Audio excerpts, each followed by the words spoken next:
The Opposite Genders Mysteries Revealed, Viewer Edition. Story 1. I unfortunately have one of these stories, but more a not me, but my brother. I was around 17 or so, and my older brother hated how I was during my monthly rite of female suffering, because I'd be a short-tempered, cranky bee with a serious case of the munchies. The former and latter he'd unknowingly worsened by eating all the comfort/junk food in the house, so I was cranky and hungry, and had nothing to sate the hunger, which made me crankier. I wanted to skip the make food part and get right to the eat food part, and everything usually had some level of preparation needed beforehand, like even just making an effing sandwich was too much work. He also had a habit of eating in the kitchen. His go-to snack after he had eaten everything else was several slices of buttered toast, so he'd make 2, butter, and eat them while waiting for the next 2 to pop up, and repeat until he was full, and didn't like sharing space, so I would be cranky, hungry, and not have access to the kitchen to make food, nor be able to get a grab-and-go snack since he'd have eaten everything else. And he would get cranky because I was cranky, and it was basically just a spiral of anger because of anger. So one day he asked my mom if we could put me on birth control because he believed they would pretty much turn my periods off. After having a small laugh at him, my mother explained how birth control actually worked, and I didn't need it since my periods are clockwork levels of regulated, and the only thing that would turn my periods off was me going through menopause, or if I had my uterus surgically removed. He stopped complaining about them after that, but that was the only thing that he stopped doing.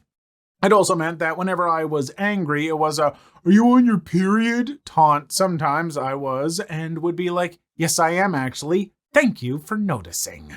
Dear folks, if you're a human being who doesn't experience periods, and you live with a human being who experiences periods, might I suggest that you try out this new little thing called empathy? Empathy. Trying to maybe just understand what another human being is going through. Because for some folks, going through a period is fairly mild. But for others, it is an extremely painful, almost debilitating experience full of hormones and cramps and things that you don't understand. So just try and have a little empathy. Story 2. To me, a lot of these aren't surprising, not because I already knew that the body could do this, but because we rarely get told things about the opposite sex's body until we're adults, where people have partners who don't mind sharing this information. If we never get told about these facts, how do they expect us to know?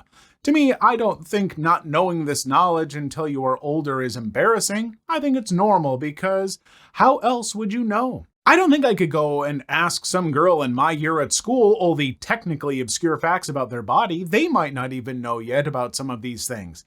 I don't know, that's just how I see it. Anyway, I just don't think we should judge people for not knowing these facts until later on in life. Edit. I'm 12, by the way, so that's why I'm saying I can't just ask people in my class these facts. They are too immature/embarrassed to tell me. I didn't know that I had viewers this young, and I maybe shouldn't. I don't know. I'm not a good judge of these things. Ask your parents. What I will say is, I think part of the big problem of this is a lot of these things should be taught in like what is referred to as intercourse education, health classes, stuff like that.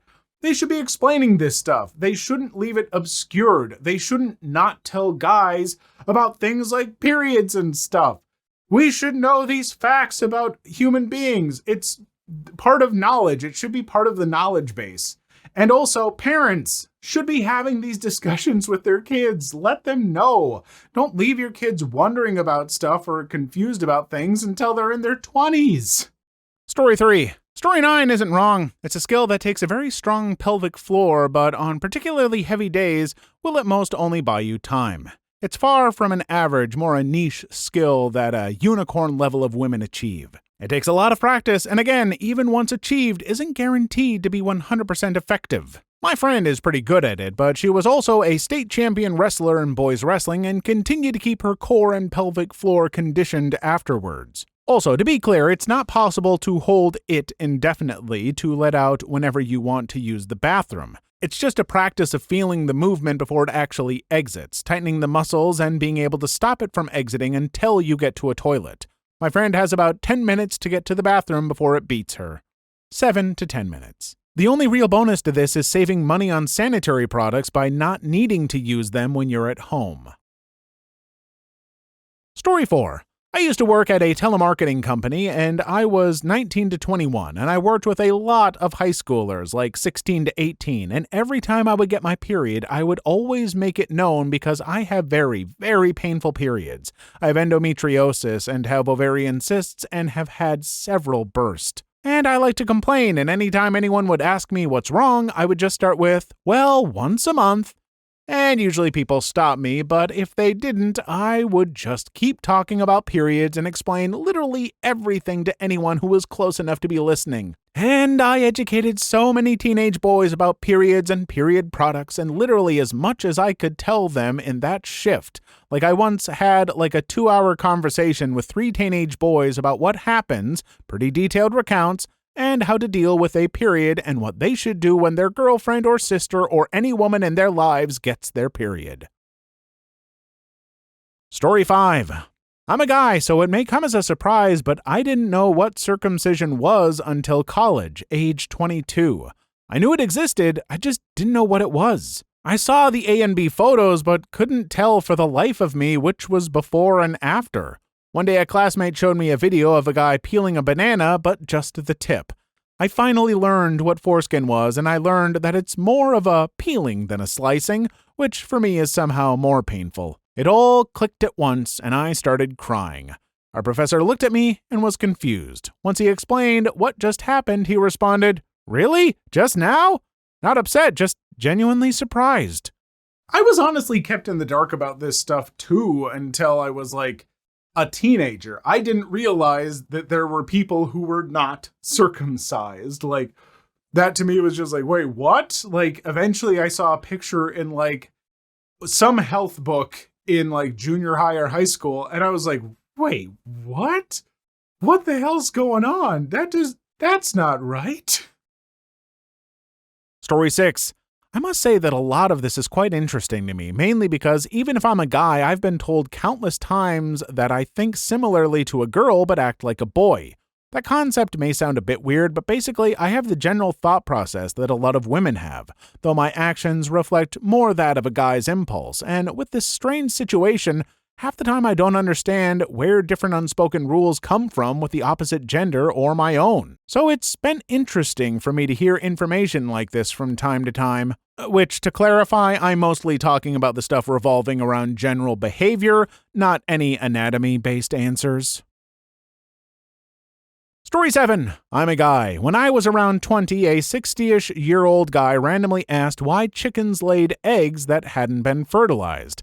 That's actually a reasonable question. I went on to explain it by comparing it to human women having their period, which he interpreted as me saying women laid eggs. He said, "I've been around a lot of women in my life, and I can tell you women don't lay eggs." He laughed and literally refused to listen to the explanation then or in the future. To men or women who don't know, a menstrual cycle is your body getting rid of an unfertilized egg cell. Story 8. It's funny, because I grew up with 2 sisters and a mom who didn't find health-related talk of genitalia disgusting. I knew most of this growing up. Mom's a nurse, you kind of get used to gross stories. However, it took me an embarrassingly long time to learn I was circumcised as a baby. Most of my life, I could not figure out what a foreskin was. Story 9. I remember I had to educate my aunt that the pee hole and the baby hole were 2 different holes. I'm a boy. My intercourse ed class was actually super good because I know a lot about my junk and female junk as well, and I'm not ashamed or grossed out in any way. I don't usually get grossed out. I think it's important to know these things. Also, growing up with mostly girls in your house is good, I guess. My family only creates 1 man every generation, LOL. I wish I had a brother, though. Honestly, this is a fairly common one that I've heard about, where there are women who do not know that about their own body, which, to be fair, it's not in a easily examinable place. And the fact that it's not being taught to them in intercourse education class is ridiculous. People should be getting taught this stuff, and their parents should be telling them these things. But yeah, I mean, if they're not, folks, guys, gals, non-binary pals, mirrors exist. Find out about your own body. You might learn something, but just, keep it to yourself.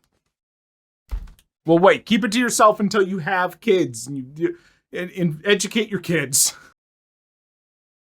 Story 10. I realized that some girls weren't aware that there is urinal etiquette in guys' toilets. 1. Don't look at other guys' things. 2. If there is only one free space, you can pee tomorrow.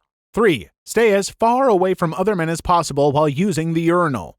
4. Flush the urinal if it doesn't have auto flush. 5. Wash your hands after peeing. Some guys don't do this. Gross, I know. 6. Don't talk to other guys while in the toilet. It is very awkward. 7. Be sanitary and respectful. Story 11. I thought when men and women get married, a god would just magic a link between them and the mommy would get pregnant. When I found out about intercourse, I didn't realize there was a link between it and pregnancy. But then someone casually mentioned it in an RP where they were teaching things to my character, and suddenly everything made sense to me. Story 12. I wasn't aware girls weren't aware that it didn't just pop up thinking about it as a guy. That sounds ridiculous, but I guess I can see how if you've never seen it happen, you'd make that mistake. Story 13. I was genuinely unaware that women were also capable of falling in love with other people. I thought they chose a partner solely based on what services they had to offer and ditched their partner whenever things got boring. Only at the age of 19 did I discover that women also can fall in love and suffer when things go south. Still have my doubts, though. Okay, I don't want to judge, but you didn't... How? Like, it's very, very prevalent in movies and media and everything. Like, I'm genuinely curious how you would grow up not realizing that. This feels like you're being facetious and this is a joke, but I'm going to treat it like it's not and say, this shouldn't happen. You should realize that both men and women are human beings and capable of a vast array of emotions. Story 14. The last story about the little boy getting emotional is so effed up. Why traumatize a kid instead of teaching them how to emotion? Sad thing is, even little girls were scolded when they got emotional sometimes. At least that was my experience. Don't get me wrong, my parents did an amazing job, but they did not teach me how to deal with my emotions, and I never felt it was right showing emotional vulnerability. And it resulted in me learning to bottle things up and not knowing how to show my emotions in my adult life. I am so glad we, as a younger generation, are more attentive to these things. Hopefully newer generations will be less effed up. Story 15. Girls kinda do. Only kinda, though. It doesn't work like a sphincter, i.e. keeping things in until you consciously want to push them out, and it absolutely cannot hold in period blood, but girls can tighten up, so to speak. If I recall correctly, they use their pelvic floor muscles to do this. The lack of explanation should be an explanation for how I learned this. Story 16. I am currently learning the difference between BFFs that act like they're dating and lesbians who are dating. Like sometimes it's hard to tell for a man. If you see two girls kissing, like they are dating when they're close friends, and then you see two girls dating and they're holding hands and you're like, oh, they're really close friends. Story 17. I pack underwear like I intend to crap myself daily, and I pack shirts as if I will always be within walking distance of a shirt store. I also pack all 4 pants or all 4 shorts because I don't own a lot. Not sure if this is a gender thing, but I'm bad at packing. Story 18. I remember I was so concerned about pregnant women pooping because I thought babies came out the anus, and that women would accidentally poop out their baby and flush them. Story 19. The only time you are permitted to speak in the men's restroom is to request toilet paper, or if someone else has broken an aforementioned rule and you must educate them. Boy, it was the most common thing in the video where these comments came from, and it's still popping up here.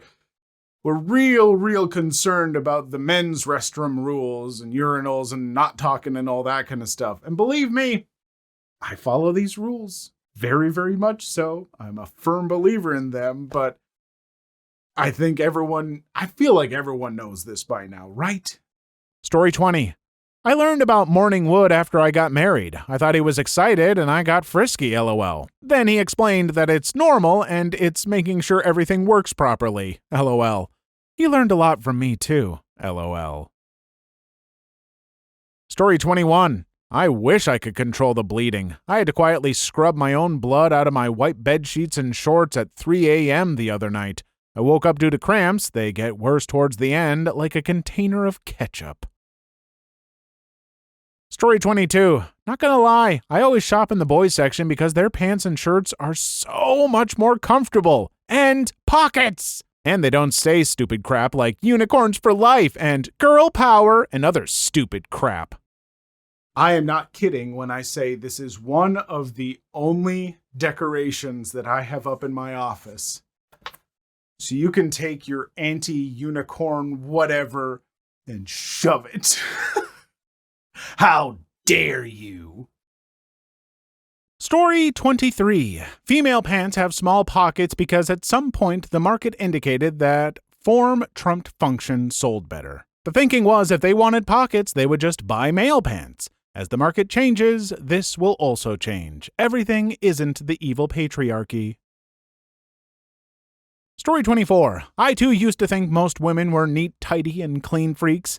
I only found out after I began making friends and dating and being married that this was indeed not the case. Story 25. For story 30, actually we can't pee when we have boners because the body doesn't let it.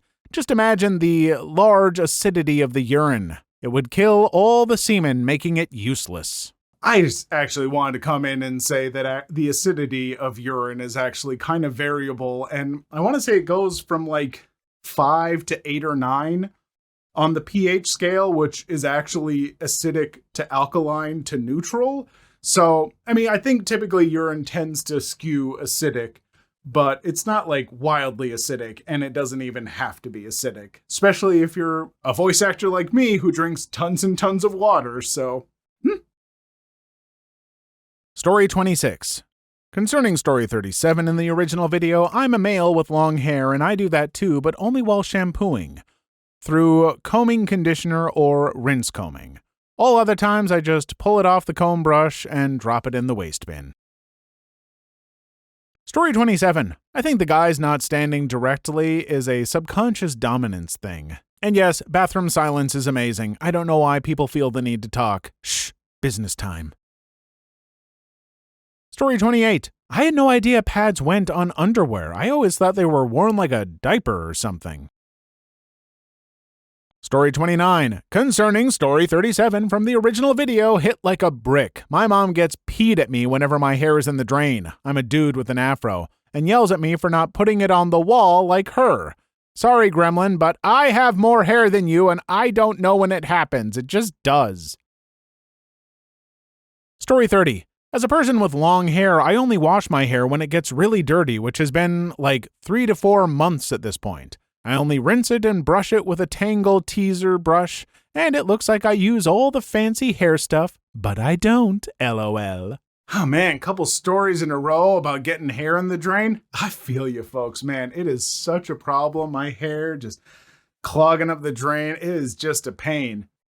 Oh, what? No, this isn't a joke about this. This is a joke about all this. Story 31. Okay, so some years ago, there was news where a baby was found in the toilet drain pipe of someone, and I thought to myself, damn, some woman pooped a baby and nobody could even tell? Yeah, I didn't know vagina and anus were different places. I was 10. Story 32. God, sitting on your bits is the worst. One especially hot day with one very bad toilet seat. They got stuck underneath the seat. Ouch, that hurt for like an hour even though I reacted incredibly quickly. Please leave your story in the comments. I would love to make a video on them in the future. Also, don't forget to like and subscribe.